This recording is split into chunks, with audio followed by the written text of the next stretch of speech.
국가보훈처는 오늘 3.1운동 102주년을 맞아 봉오동 청산리 전투의 영웅 275명을 독립유공자로 포상합니다.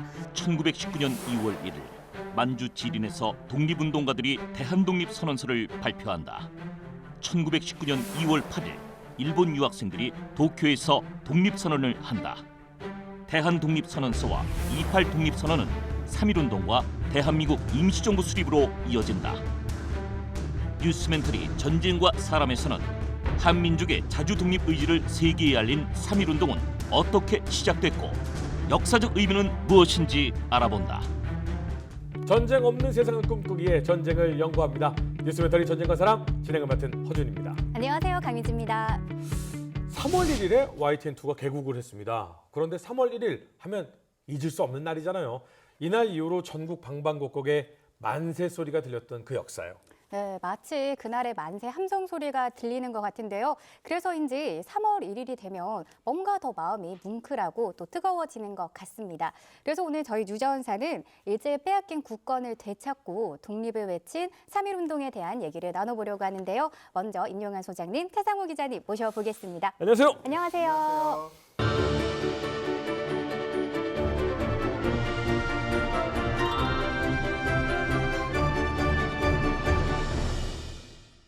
네, 경술국치라고 하죠. 이 경술련에 일어난 치욕스러운 일. 경술련에 우리나라가 일제의 국권을 완전히 빼앗겼습니다. 당시 어땠나요, 박사님?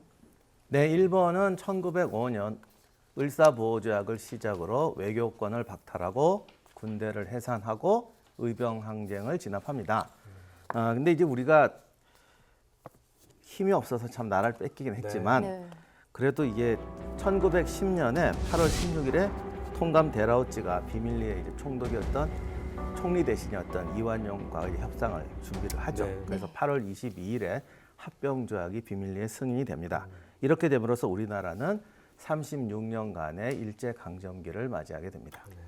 네, 1910년에 그렇게 불공정한 한일 합병 조약이 체결이 되고 거의 10여 년이 흘러서 1919년 3.1운동이 일어났거든요. 그동안에는 그럼 어떤 일들이 있었나요?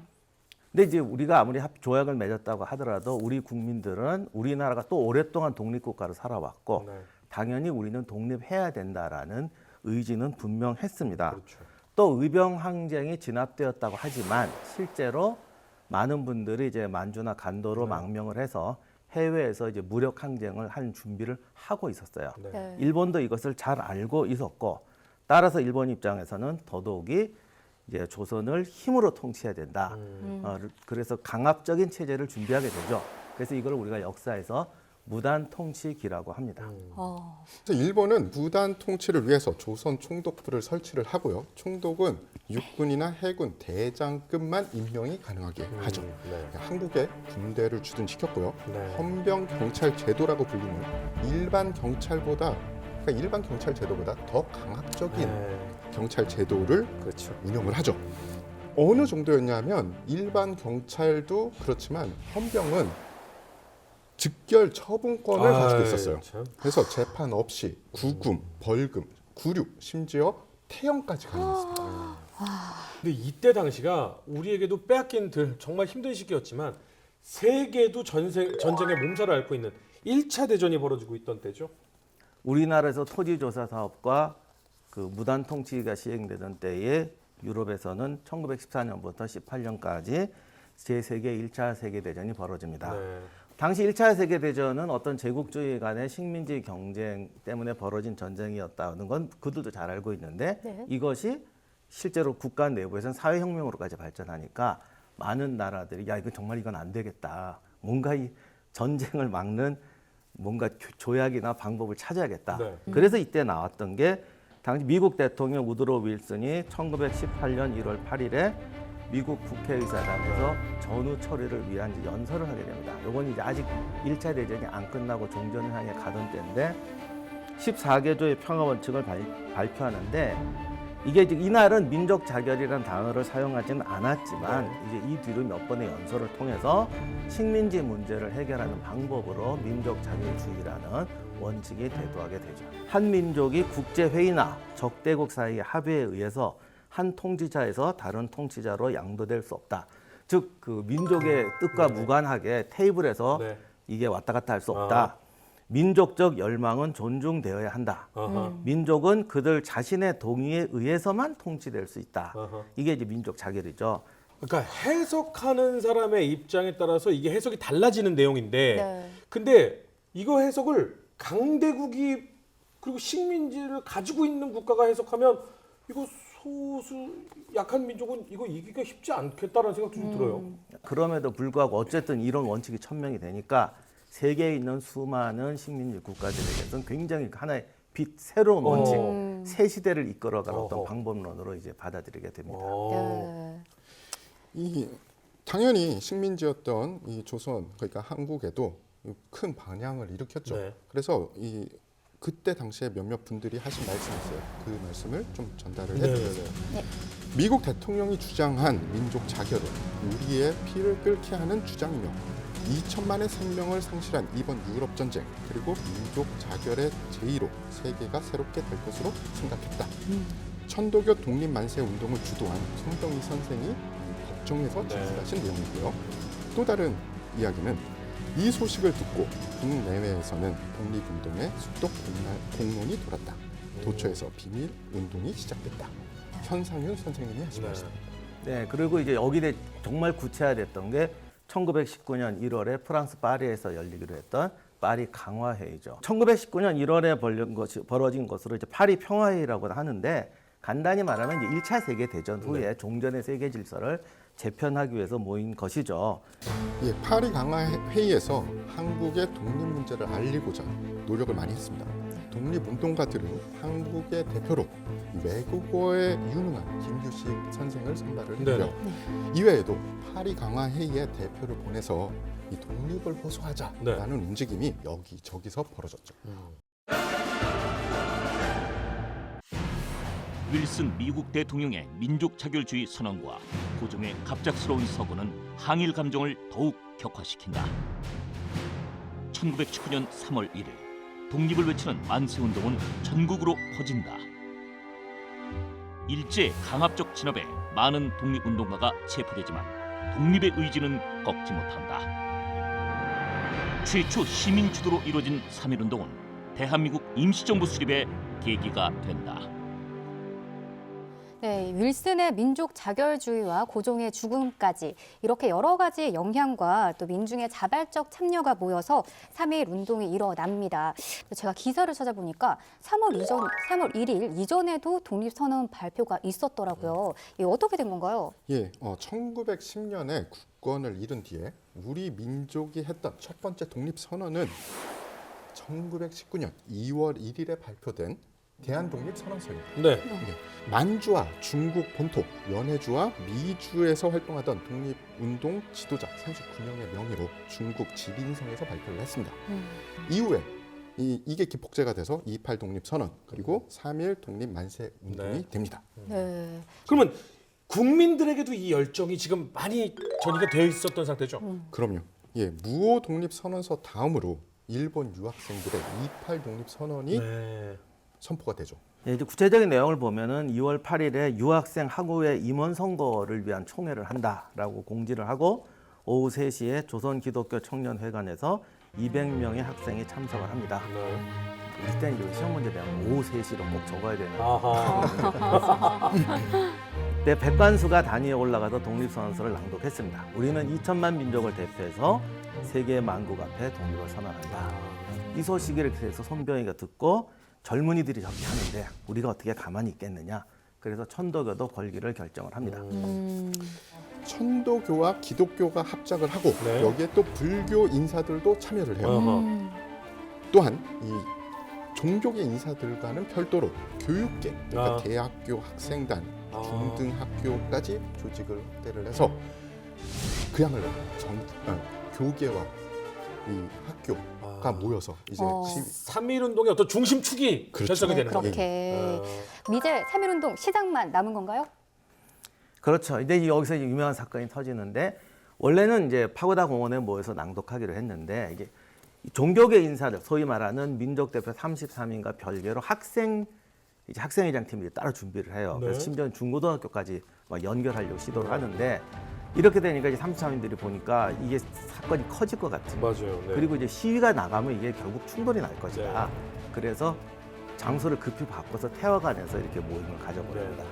그러니까 당시에 어떤 책임 있는 사람들 입장에서는 네. 이게 엄청난 희생을 부른다는 네. 것에 대해서 조심할 수 있는 것이죠. 네. 후대의 어떤 운동적인 시각에서 보는 거하고는 다른 거니까 우리가 뭐 그런 부분에 대해서는 너무 극단적인 비난을 할 필요는 네. 없다고 네. 생각합니다. 네, 그런데 이 정말 중요하고 또 비밀이 보장되어야 하는 이 일에 유일하게 외국인도 관련이 되어 있었다고요? 예, 맞습니다. 스코필드 박사라는 인물이 있죠. 영국에서 태어나셨고요. 캐나다에서 이 세균학을 전공을 네. 하셨어요. 어허. 그래서 1916년에 네. 선교사로 한국에 오셔서 어허. 세브란스 의학 전문 학교에서 어. 세균학 강의를 맡고 한국하고 인연이 되신 분입니다. 네. 1919년 3월 1일 우리 민족의 3.1 운동을 일으켰던 이 거사가 일어나기 전에 이 만세 운동에 대해서 미리 알았던 유일한 외국분이세요. 예, 거사 하루 전인 2월 28일 저녁에 세브란스 병원에 근무하던 이갑성 선생은 이 스코필드 박사를 찾아가서 독립 선언서를 보여주고 이걸 빨리 사본을 영어로 번역해서 미국 이 백악관에 보내주십시오라고 요청을 했어요. 그리고 또 다음 날 이 파고다 공원에서 대규모 학생 시위가 열릴 것이니 사진기를 가져와서 현장 취재를 해주셔서 이제 이 시위를 좀 알려주십시오라고 말씀을 드렸죠. 그래서 그거를 그대로 했습니다. 사진을 찍고 기사를 해서 네. 언론에 알렸고 그리고 한국 탄압에 맞서 이 일본 고관들을 찾아가서 항의를 했고요. 그리고 언론에 투고해서 일본의 만행을 전 세계에 알린 그런 분입니다. 와, 정말 스코필드 박사님이 34번째 민족 대표라고 불리는 이유가 네. 있었네요. 그럼 3월 1일 당일에는 시위가 어떻게 진행이 되나요? 사실 이건 우리가 많이 본 풍경 비슷해요. 네. 말 그대로 시로 훅 네. 번져나갔는데 예상보다 훨씬 크게 번져나갔고 네. 오. 계속 진행이 됐어요. 서울에서도 여기저기서 터지고 심지어는 이 만세운동이 이게 무슨 효과가 있니?라고 반대를 했던 윤치호마저도 네. 막상 학생들이 막 이게 시위하는 걸 보니까 막 가슴이 뭉클하더라 그런 말을 했을 정도로 당시 이제 모든 사람에게 엄청난 감동과 주었던 그런 현장이 된다. 이게 이제 전국으로 퍼져 나가게 되죠. 네, 이렇게 전국으로 퍼져나가게 되다 보니까 이제 결국 충돌이 벌어져요. 네네네. 뭐 그럴 수밖에 없겠죠. 그러다 보니까 이제 희생자들이 나오기 시작하고 여러 가지 충돌이 벌어지는데 결국 일본 군들이 이거는 도저히 안 되겠구나 하면서 폭력적인 진압, 강제 진압으로 나오게 됩니다. 네. 이제 가장 유명한 게 제암리 사건이죠. 수원의 그 제암리에서 네. 교회당에다가 20세 이상 남자는 모두 모아라 하고 이제 불 지르고 아이고 저런. 나오는 사람은 다 조준 사격으로 아. 사살을 하고 뭐 거기다 이제 확인 사살까지. 예, 스코필드 박사가 작성한 제암리 대학살과 수촌 만행 보고서라는 게 있어요. 네. 이 스코필드 박사는 1919년 3월 운동이 일어나자 이를 네. 기록으로 남기며 일제의 비인도적인 탄압에 맞서 싸웠죠. 네. 특히 화성 제암리와 이 수촌리를 직접 방문해서 네. 일제가 자행한 방화와 학살 현장을 생생하게 사진으로 남깁니다. 진짜 훌륭한 박사님이다. 정말 감사하다. 네. 그러면 3.1 운동, 이 만세 시위가 분명히 우리에게는 큰 전환, 세계적으로도 그랬고요. 어떤 것을 바꿔 놓았다라고 봐야 할까요? 가장 유명한 게 이제 무단 통치에서 문화 통치로 바뀐다는 것이죠. 이때 아, 사익도가 이제 취임한 한국에 내린 포고문이 있는데 네. 이게 이제 문화 정치의 목적과 방법을 잘 보여줘요. 조선 통치의 방침은 차별 없이 다스린다는 대의를 존중하고 네. 동양 평화를 확보하여 민중의 복리를 증진하는 것이 대원칙이다. 본인은 공명정대한 정치를 곁들고 많은 사람의 편의와 민의를 창달하겠다. 뭐 등등 좋은 말을 막 합니다. 근데 진짜 결론은 밑에 있어요. 이렇게 할 테니까 앞으로 저항하는 사람은 용서치 않겠다. 가차없이 다루겠다.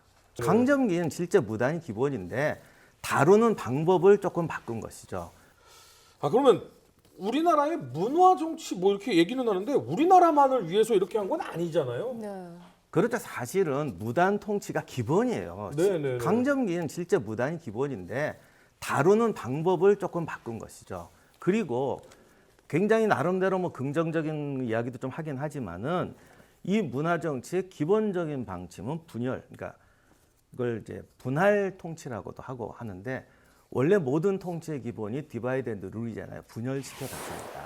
그래서 이 문화 정치의 가장 기본적인 목적은 이것도 아니에요. 사실 그러니까 조선인들을 잘 살게 해줘가지고 우리 체제에 복종시키겠다. 이게 절대로 아니고 우리가 최선을 다해서 조선 민족을 위해서 하는 통치인 것처럼 위장을 네. 하면서 가장 근본적인 것은 조선인들을 분열시키겠다는 네. 거예요.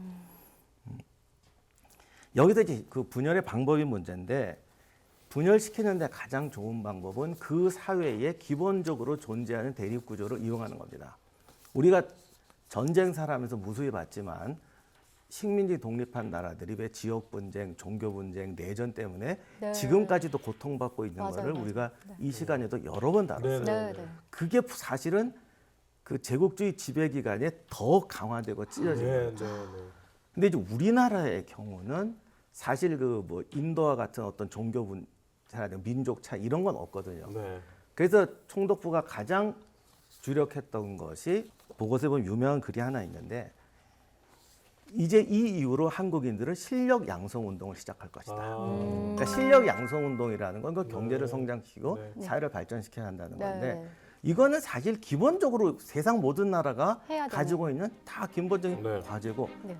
특히 낙후된 나라나 뭐 경제나 군사력이 네. 미약한 나라한테는 절대적인 과제잖아요. 이거를 이용하자는 거예요. 아, 그래서 경제를 성장시키기 위해서는 어쩔 수 없이 일본하고 협력하는 모습이 보일 거 아니냐. 뭐 일본은행에서 돈을 빌릴 수도 있고 일본인 회사에서 취직할 수도 있다 이거죠. 그러니까 이런 거를 매개로 친일파를 육성하고 그리고 이거를 무장 운동이라든가 투쟁하는 사람하고 분열시키자. 그 집안 싸움을 일으키자. 갑자기 궁금해지는 게 이 안에서는 이렇게 막 우리는 분열시키려고 하고 또 네. 우리는 또 우리대로 이 열정과 우리의 의지를 보여주려고 하지만 지금 밖에서는 임시정부 뭐 이야기 나올 때쯤 되지 않았나요? 지금? 맞습니다. 상해 임시 정부가 수립이 되죠. 어허. 3.1 운동 이후에 해외에 여러 임시 정부가 생겼었어요. 하지만 이 임시 정부들이 상해 임시 정부로 통합이 되죠. 이 3.1 운동을 통해서 국민의 저력과 열망을 확인을 했고요. 이게 구체적으로 행동 밑바탕이 된 겁니다. 아 그렇군요. 그럼 여러 가지 이야기 내용들이 이때 당시에 그러면 정말 많은 지식가들의 어떤 고충이 있었겠네요. 그렇죠. 3.1 운동의 근원된 것이 그 민족 자결주의라고 했는데 네. 사실 민족 자결주의가 제일 애매한 게 모든 식민지를 독립할 자격이 있다가 아니라 독립할 자격이 있는 실력을 갖춘 나라여야 한다는 거예요. 그럼 이 실력이 뭐냐는 거죠. 그렇죠. 근데 따지고 보면 주변 나라의 침략에서 이겨낼 수 있는 군사력이나 경제력 아니겠느냐. 근데 또 이렇게 말하면 누구는 그럴 힘이 있으면 식민지가 되지도 않았지 않겠느냐. 네, 근데 맞습니다. 어쨌든 그 말이 그 말이지만 네. 뭐 냉혹한 국제 정치에서 남의 도움만 받아서 저기 독립을 유지한다는 게 힘든 일이니까 그렇죠. 어쨌든 나라가 성장해야 한다는 이것이 3.1 운동 이후에 네. 더더욱이 더 강력하게 이제 우리 민족에게 받아들여지게 됩니다. 네. 네, 오늘 이렇게 독립운동 이야기를 들어봤습니다. 정말 우리나라를 더 사랑하고 아껴야겠다라는 생각이 드는데요. 그럼 오늘 저희가 새겨가야 할 교훈 한마디씩 정리 부탁드립니다. 그때 서울에서 어떤 여학생분이 저희 할머니 버리신데 사실 이제 시위 현장에 갔다가 일본 경찰에 체포돼서 종로 경찰서에 끌려갑니다. 네. 그때 경찰서에서 경찰이 그 여학생한테 이렇게 말했대요.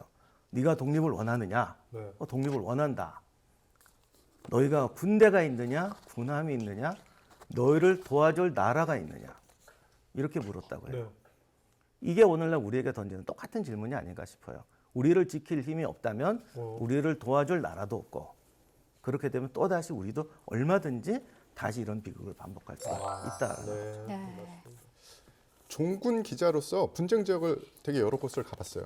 그런 저에게는 3.1절 그리고 3.1 독립 만세 운동 그리고 해방된 조국 그로 인해 해방된 조국이라는 이 의미가 굉장히 큽니다. 정말 힘들게 찾은 조국의 독립이죠. 그리고 어렵게 지키고 발전시킨 조국입니다. 네. 제 생각에는 오늘도 그렇지만 이 3.1절을 맞이해서 앞으로 이런 의미를 좀 더 생각하고 예, 어디 가도 제가 보장한 건데 어디를 가셔도 이런 조국은 아마 없으실 거예요. 네. 네, 3.1운동은 무엇보다 평범한 사람들이 모였고 또 소리내어 외쳤습니다. 한 사람의 힘은 약해도 뭉치면 강하다는 것, 우리 역사를 통해서 네. 오늘 다시 한번 확인할 수 있었습니다. 굴곡과 상처로 얼룩진 역사라고 볼 수도 있겠습니다. 하지만 우리는 역동적으로 그 굴곡을 펴나갔고요. 얼룩을 지웠고 상처를 치유해 나갔습니다. 자유와 인권을 부르짖었던 그날의 만세소리, 저희는 절대 잊지 않겠습니다. 전쟁 없는 세상을 위해 전쟁을 연구하는 뉴스멘터리 전쟁과 사람, 다음 주에는 조금 더 흥미로운 주제를 가지고 돌아오도록 하겠습니다. 여러분 감사합니다.